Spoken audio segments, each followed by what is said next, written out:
Okay, we're back, guys. Welcome back to Beer Point.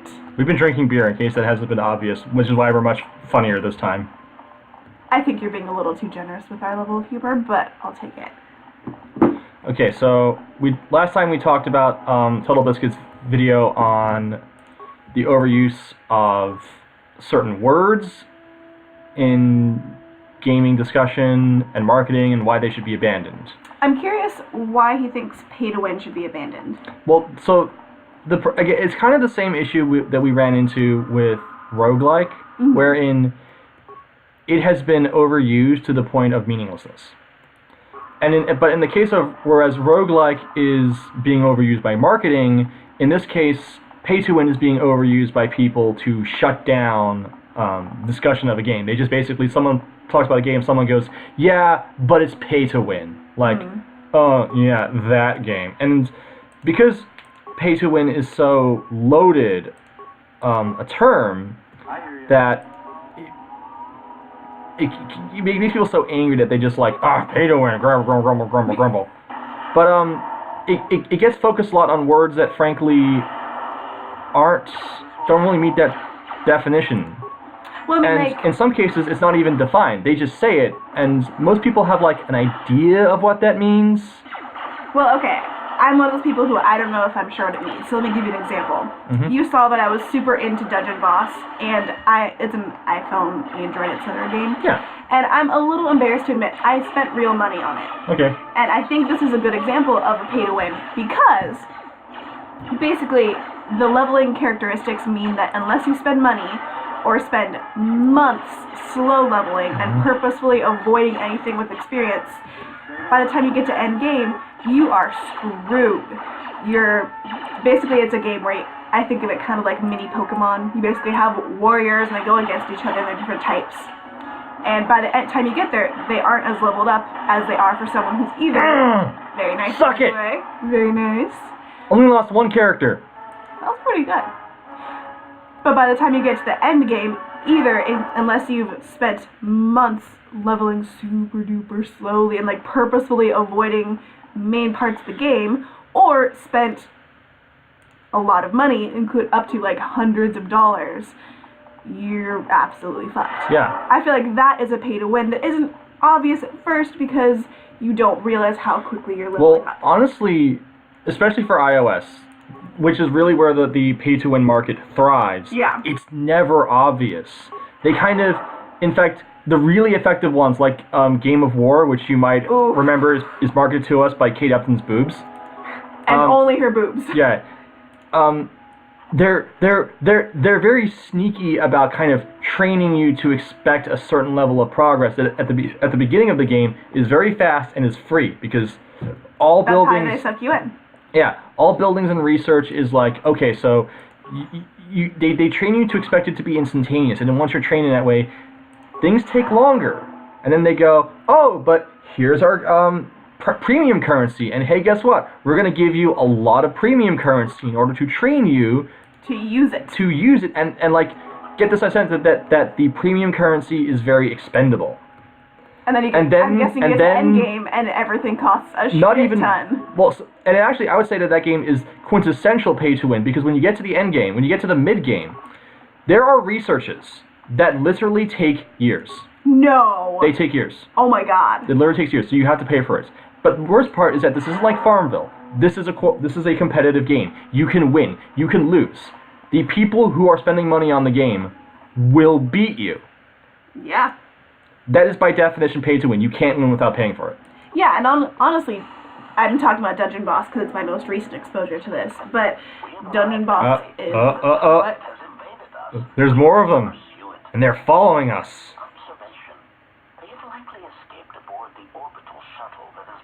Oh, shit. The bay control computer likely will have a record of their departure. Query: have you discovered anything about the shuttle's course? Answer: I have managed to track... I love how they clarify everything. Query. Yes. Answer. That's how HK47 talks. It just makes me laugh. Region, which was the shuttle's apparent destination. Statement: dispatcher unit to the polar region with the last known coordinates and approximate path. Okay, so just all of them want to kill us. Yes. And they're gonna send guys out ahead of us. They're going to shoot down the shuttle again. This can't be any worse than last time. Yay! So that's the hole in the A little bit of deja vu here. Can't any worse than last time. Aaron, shut the fuck up.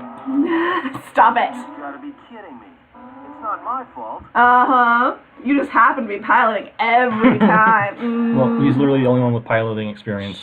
Shh, let me blame him. Okay. Well, Cray will blame him too. Oh, Okay. don't lump me in with her. So, now that we've established what pay-to-win is, there are some games that get called pay-to-win that aren't. For example, Warframe. Field assessment. I picked You've seen me play it, right? It's that Yeah. Space Ninjas game. mines and prices. I'm gonna say sure. It's cooperative, and it has no victory condition. But because they sell you power or convenience in the form of power cores, some people have called it pay-to-win. Here's the problem with that. Yes, you can buy power cores, but power cores drop from missions, and in fact they drop pretty frequently. And in fact, there is no premium content in Warframe. Anything that you can buy, you can harvest, you can farm. On top of that, if you're having trouble with a certain mission, God, why are you guys trying to shoot me down? If you have trouble with a certain mission, just bring friends along. There's lots of ways to progress in the game without having to pay for anything. That sounds more like pay to speed things up. Right, it's essentially how much valuable is my time. Yeah, do you want to sit here and farm it, or do you want to spend $5? Or how much it costs? $10. I spent $10 in the game to get my Arcwing because the resources I needed for it were stupidly rare.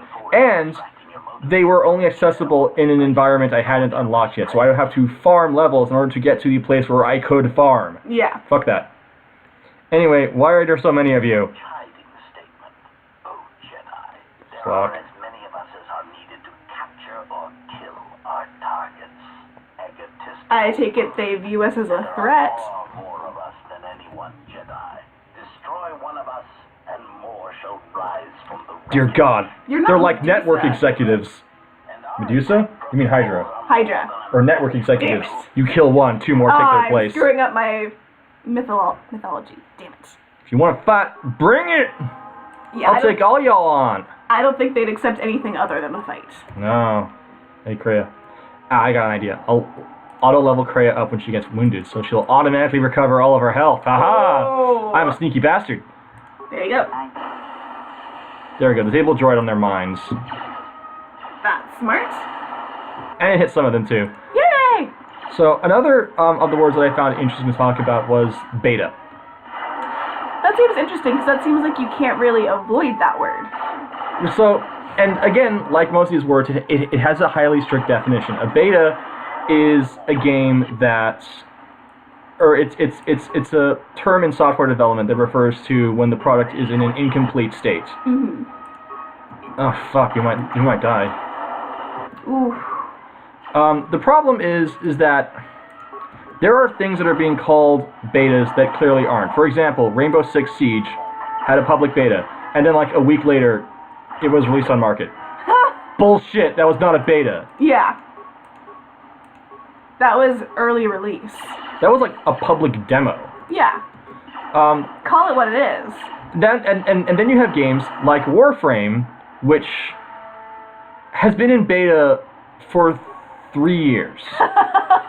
But is constantly having new content released, and they're charging people, like they have microtransactions in it. Wow. So it That is feels not a like beta. right, but whenever time anyone has a complaint about it, they're like, well, it's beta. Come on, guys, give us a break here. That makes me think of, there have been times at work when I've quote-unquote piloted a new system. I piloted it for a year and then was like, I think I'm done. Yeah. This isn't a pilot, this is a single person release. So I understand. So yeah, I don't like the fact that thanks to the implementation of the internet, you can release stuff incomplete and then just keep working on it.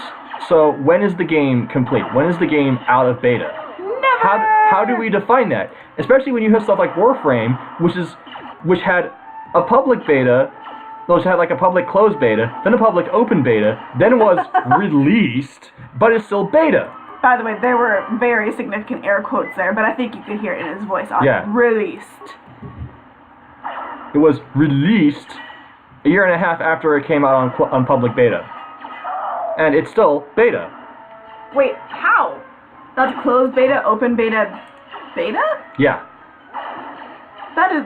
I feel like... Because they're constantly adding stuff to it. I feel like we need a gif here of like, you don't know what that word means. You keep using it, but you don't know what that means. I'll put one up for you. Thank you!